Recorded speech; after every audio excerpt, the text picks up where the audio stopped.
vais peut-être en profiter. Merci, M. Nantel, d'avoir pensé à deux éléments précis. Je trouve ça vraiment intéressant ce que vous venez de dire par rapport à un des décrets. Puis juste vous dire, au mois d'avril, OK, seulement 3 mois après l'entrée en fonction du président américain, j'avais compté le nombre de décrets qu'il avait déjà signés. Et on était déjà rendu à une centaine. Ça, c'était en avril. Alors, j'ai arrêté de compter, là. Je me suis dit qu'on pourrait peut-être faire des règles de trois, mais euh, c'est sûr que juste cet élément-là, ça me faisait penser, ce que vous venez de dire, à l'importance de walk the talk, ou l'importance des leaders, là. Donc, comment c'est important que ça vienne d'en haut. Et lorsqu'on a un leader qui, justement, pour lui, ces éléments-là, c'est peut-être pas important, on peut imaginer ce que ça va faire comme pyramide. Et on peut imaginer ce que ça fait. Je ne parlerai pas au futur. Ça devient, à un moment donné, une façon qui est vue comme étant acceptable. Ça vient de la plus haute personne en autorité. Donc, tout le monde est un peu dédouané de faire la même chose. Ce qui n'est évidemment, c'est sûr que c'est pas rassurant. Puis l'autre chose aussi, bien, c'est au tout début, je mentionnais les bouleversements qu'on vit, dont l'état du droit, dont de s'assurer qu'on a des principes et qu'on a des façons de fonctionner qui sont remises en question, que ce soit l'autorité des tribunaux, de la Cour suprême. Donc, on peut en parler encore et encore, mais c'est un très bon lien que vous avez fait, M. Nantel, là. Oui, exactement. Merci. L'empathie, j'ai de la difficulté. Je comprends ce que Vance veut dire, là. Je ne l'accepte pas. Puis, ça fait tout à fait... j'y retrouve tout ce que j'ai vécu parce que j'ai dirigé Rona pendant 22 ans, mais 10 ans comme entreprise publique. Tout ce qui touche les personnes, ça n'intéresse pas les financiers. Moi, en 10 ans, j'ai rencontré sûrement, j'estime, à peu près 10 000 analystes financiers, futurs investisseurs, investisseurs actuels. Je n'ai jamais eu une question sur les personnes. Et je sais aussi que parfois, les gens, j'en ai déjà entendu, Robert, c'est un humaniste. Donc, et ça, pour eux, c'est pas un compliment, un signe de faiblesse, non. Parce que ça veut dire que c'est comme si d'être empathique, bienveillant, j'en avais nommé dans les valeurs que je crois que les entreprises doivent avoir, c'est on accepte tout. Si on devient, l'entreprise se transforme en secte des apôtres de l'amour infini. T'sais. Alors, Emmanuel, t'es rentré ce matin. C'est donc content. Alors qu'au contraire, puis l'empathie, ça fait une forme de gestion, mais ça ne veut pas dire qu'on y perd notre façon d'être responsable devant, parce que les entreprises publiques, on ne gère pas notre argent, on gère l'argent. On gère quoi? On gère l'argent des fonds de pension. C'est les fonds de pension des professeurs, c'est les fonds de pension des policiers, c'est les fonds de pension des employés du Québec. Donc, et par expérience, je sais que d'être bienveillant, d'être empathique avec les employés, ça donne des résultats incroyables sur le niveau d'engagement. Encore là, je l'ai dit tantôt, elle ne veut pas dire qu'ils travaillent plus fort, qu'ils travaillent plus d'heures, mais ça veut dire que leur engagement est plus grand. Donc, tu sais, pour le code d'éthique, les entreprises n'ont pas de code d'éthique. C'est ça que je l'ai dit tantôt. C'est les personnes qui ont des codes d'éthique. Les codes d'éthique, c'est beau, là. Comme je disais, c'est le fun quand on sait où on l'a rangé, là.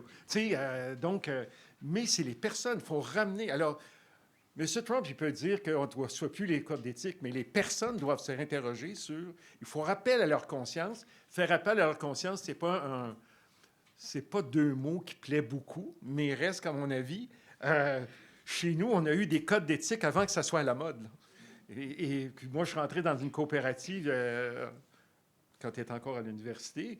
Et c'est ça qui m'avait vraiment le plus impressionné, comment l'éthique... Puis on ne disait pas beaucoup le mot éthique, mais...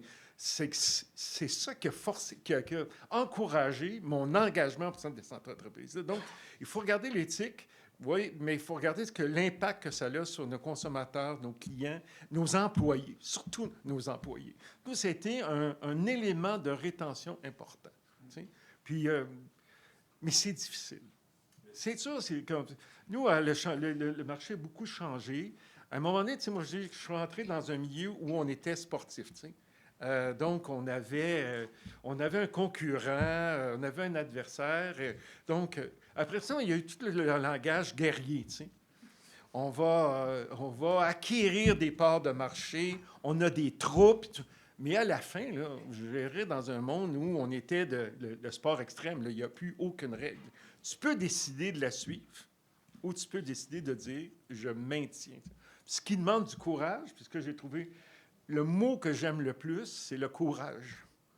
Le courage managérial. Je sais, à chaque fois que je suis allé à Cafétéria puis je rencontre des professeurs de management, je leur dis, quand est-ce qu'on fait un cours sur le courage managérial?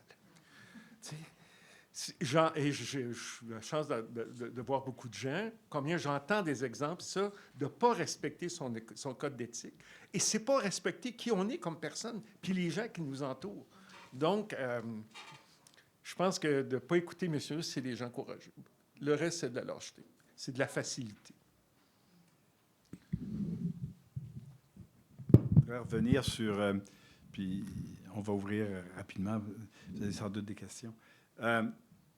Lorsque j'ai commencé mes études universitaires en gestion, j'ai eu l'occasion, à la fois ici, au HEC, où j'ai fait ma maîtrise, je l'ai déjà mentionné, à McGill, où j'ai fait mon bac, aux États-Unis, où je suis allé par la suite. J'ai eu l'occasion de croiser des professeurs remarquables. Et pour beaucoup d'entre eux, il y avait toujours cette question qui était abordée de manière que je trouvais particulièrement intelligente. On ne peut pas être dans une école de gestion sans parler d'argent, forcément. Et la question qui était souvent abordée, c'est l'argent est-il un moyen ou... Pardon, l'argent est-elle un moyen ou est-elle une finalité? C'est une grosse différence. Comme moyen, c'est sûr que dans les deux cas, on en veut, puis on veut en créer, puis on veut avoir de la profitabilité. Mais pourquoi? Comme moyen pour faire avancer des choses, pour changer le monde, pour rendre un environnement meilleur, ou to keep score, comme on dit en anglais. Là, depuis, évidemment, au moins une dizaine d'années, je sens que l'argent n'est qu'une n'est qu'une mesure, to keep score. C'est une finalité en soi. J'ai plus d'argent que toi, t'en as moins que moi, donc tu as moins de valeur. Et ça m'interpelle. Ça m'interpelle parce que je n'ai pas commencé ma carrière dans ce monde-là. Et je suis sûr que, comme moi, vous avez sans doute des matins l'impression que vous vivez dans un monde radicalement différent de celui qu'on a connu il y a 20 ans, 30 ans, 40 ans. Ça, c'est clair. Est-ce qu'il y a un équilibre qui va se réactiver? Je le souhaite personnellement. Mais cette question-là, je l'ai toujours trouvée intéressante. L'argent est-elle un moyen ou est-elle une finalité? Si je peux également revenir sur tout le côté de la bienveillance, de l'empathie que Robert mentionnait. C'est quelque chose qu'on ne parlait pas aussi il y a quelques années encore. Ça a pris vraiment de l'importance de réaliser, oui, il y a un impact direct sur la mobilisation des gens qui soient engagés, il y a des bénéfices, mais maintenant, c'est vraiment quelque chose qu'on ne peut plus se passer. Puis, un des éléments que Robert mentionnait aussi, c'est le côté de s'assurer de l'intelligence émotionnelle, puis aussi que ça soit bidirectionnel. Mais il n'y a rien qui, je pense, qui peut justifier que lorsqu'il y a un dirigeant d'entreprise qu'il ne reçoive pas du feedback aussi de la part de ses équipes, qu'il n'aille pas le chercher, le provoquer. C'est quelque chose qui ne se faisait peut-être pas beaucoup. Et encore, il y a peut-être une décennie ou il y a 15 ans, mais maintenant, ça fait partie des meilleures pratiques, puis les gens l'apprécient. C'est sûr qu'on ne peut pas répondre parfaitement aux attentes de tout le monde au sein d'une équipe. Surtout, plus on a une grande organisation, plus il y a des attentes qui vont être différentes et tout. Mais d'aller chercher la rétroaction, c'est quelque chose que moi, je fais depuis quelques années. Puis les gens qui ne sont pas habitués, disons qu'ils ne me connaissent pas beaucoup, sur le coup, ils n'osent pas trop, puis ils pensent qu'ils doivent plus dire comme la même chose que moi, ce que je dis. Puis je leur dis ouvertement, non, je veux que tu me le dises. Si je me trompe, c'est important que tu me le dises. Puis comment est-ce que ça se passe pour toi? Est-ce qu'il y a des éléments qui te conviennent quand il y a des évaluations annuelles ou mensuelles, que c'est encore mieux? C'est pas juste unidirectionnel ou, comme gestionnaire, on dit que les points à améliorer et les bons coups. Il faut que ce soit aussi en sens inverse, qu'on donne cette ouverture-là.